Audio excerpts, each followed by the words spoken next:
বিসমিল্লাহির রহমান রহিম।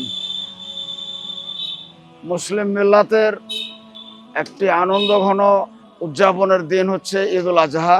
চাঁপাইনবাবগঞ্জ ১ শিবগঞ্জ আসনের সংসদ সদস্য হিসাবে শিবগঞ্জ উপজেলাবাসীর প্রতি আমি আন্তরিকভাবে ঈদুল আজহার শুভেচ্ছা জ্ঞাপন করছি। সাথে সাথে আমি কথা বলতে চাই, ঈদের যে আনন্দ, সে আনন্দ আমাদের সকলেই যেন ভাগাভাগি করে নিতে পারি। ঈদের সাথে আছে সাম্যতার সম্পর্ক।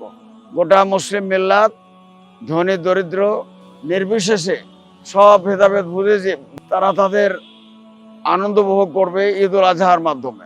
এর সাথে যে বিষয়টি আরও স্মৃতি বিজড়িত, সেটি হচ্ছে কোরবানি। কোরবানির শাব্দিক অর্থ হচ্ছে আল্লাহর নৈকট্য অর্জন করা। যে কোরবানির ধারা আমাদের চালু হয়েছে সেটি হচ্ছে হযরত ইব্রাহিম এবং ইসমাঈল সাল্লামের সেই রেখে যাওয়া কোরবানি থেকে।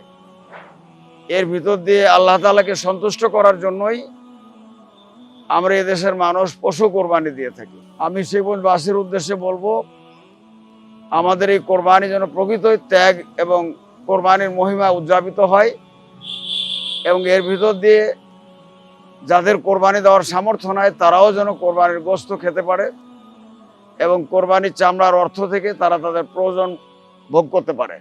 আরেকটি বিষয় খুব গুরুত্বের সাথে আমরা দেখতে চাই, কোরবানির সময় আমাদের বিদেশ থেকে এবং দেশে ঢাকা চিটাগাং সহ অন্যান্য জায়গা থেকে যারা বিভিন্ন এলাকায় চলে যায়, তাদেরকে ভোগান্তি ভুগতে হয় যানবাহনের।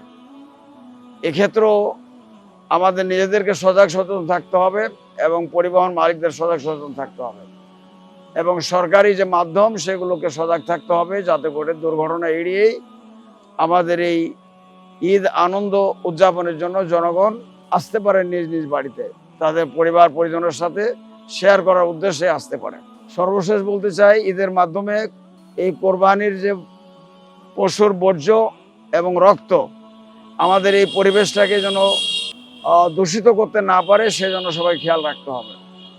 কোরবানি দেওয়ার সাথে সাথেই কোরবানির সকল বর্জ্য এবং রক্তকে মাটিতে পুঁতে দিতে হবে।